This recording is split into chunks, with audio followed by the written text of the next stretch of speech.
Hi, welcome back. Well, today we're discussing a very thought-provoking subject, equality in marriage. Oh boy, I think I know where this one is going. But you know, this is really a good topic of conversation because as we try to balance our lives, our children, our careers, you name it, relationships are often really hard to put on a balance. Yes, and as divorce continues to be an ever-present reality for so many people, the quest for a happy marriage is, well, it can be quite a journey. With us today to discuss this topic is Tim Kellis, author of Equality, The Quest for a Happy Marriage. Hi, Tim.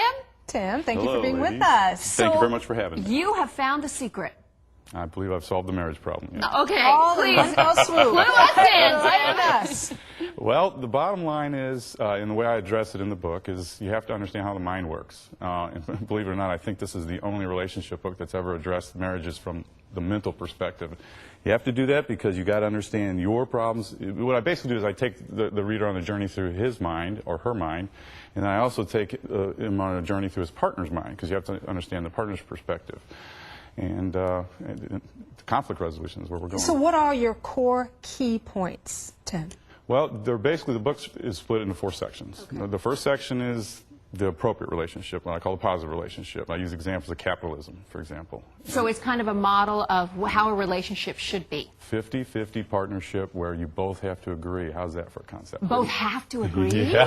Oh, come on, you can't agree to disagree? And I can't, for me, the 50-50 thing, that's because sometimes don't you agree it's not always going to be 50-50, and isn't that okay? Well, the reality is, and what I mean, you have to understand the mental perspective of the man and the mental perspective of the woman. The agreement, when I mean 50-50, it means you both have to understand each other's perspective and come to terms that are the best for both of you. So, I mean, I don't mean, the problem when you say 50-50 is you try and quantify it, but I don't mean literally 50%. Right, because not necessarily, like you're not advocating that if there happens to be a couple that has traditional gender roles, for instance, you don't advocate that they both should make equal amounts, should give equal amount in child care, should equal amount in, you know, you're basically saying it'll even out if people understand what the quantity. The books that I've read that describe equality from a behavioral perspective don't get to the issue. When I say equality, I mean mental equality. Women are more emotional, men are more logical. Now, how do you think we're going to come together? I should have to understand your emotional perspective, and you would maybe want to understand my logical perspective. That's equality. Well, So that's when you say 50-50, you mean an equal voice and an equal able to understand empathy for each other. Well, this came from a really personal place for you, didn't it? Tell us a brief history of your story and how you went from, was it Wall Street to writing? Exactly. Well, first, I grew up relatively poor. My dad was a cab driver for 22 years. My mom was a secretary, and put myself through engineering school, 9 years of communications equipment industry experience, got my MBA, landed on Wall Street where I was the first semiconductor analyst to focus on the communications market. But anyhow, and then at the height of all this, I met this girl I thought I was going to spend the rest of my life with, and we got engaged, fought, went to a therapist, and when I realized that didn't work, took on the issue myself. Over 100 books went into the research of this book. When you were fighting, were you reading books trying to resolve the issues and realizing there was nothing out there, and so you wrote your own, or what was that? How did Afterwards. This was my cathartic experience with that relationship falling apart. So. My favorite quote is that Richard Bach quote, "We teach best what we most need to learn." Well, innovation comes from inspiration too. Right. I mean, so yeah, it was a personal journey. So it's difficult for us to tell our viewers exactly.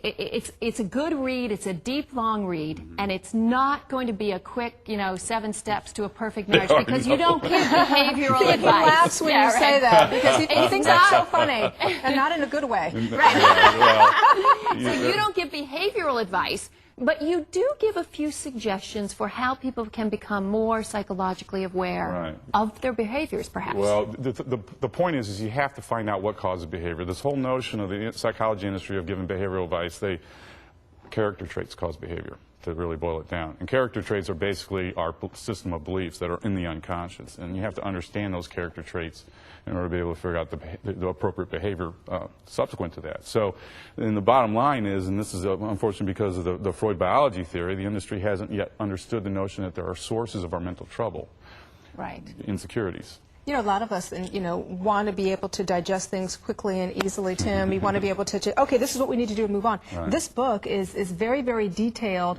What would your suggestion be? What do you hope people take away from the book? And what would your suggestion be for them to really get into this and it's basically a cover-to-cover read in order to get all of the information you want them to get? I'm just now beginning to work with couples. I've got my first couple I'm working with, and I'm trying to recruit more to get the husband and the wife to take an hour before they go to sleep. Instead of watching CSI, read the book together, discuss the different sections together. I basically use examples of history, you know, Martin Luther King and civil disobedience and how to interact with each other.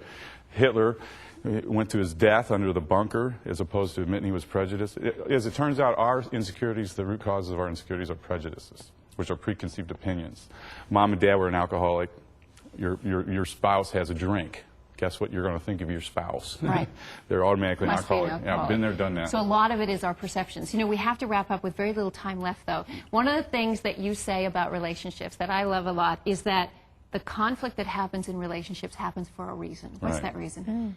There are insecurities. You have to, and the bottom line here is... But our insecurities to help change our Well, insecurities? that's the point. Yeah. When you argue, you are actually revealing your insecurities. Yeah. You know, I mean, that's sort of the point. There's a reason why you get angry. You don't get angry just because. To help us grow, isn't it? Conflict Exactly. helps us grow. Well, if you're approaching the marriage positively, you get to grow together. How's that for a concept? That's very positive. Yeah, no, and that's very true. Tim, thank you very much again. No The problem. book is Equality, The Quest for a Happy Marriage, which it says happily married now with a 3-year-old son. Congratulations. Thank you very much. Thank you, Tim. Stay tuned for a travel-friendly shoe that is fashion conscious too.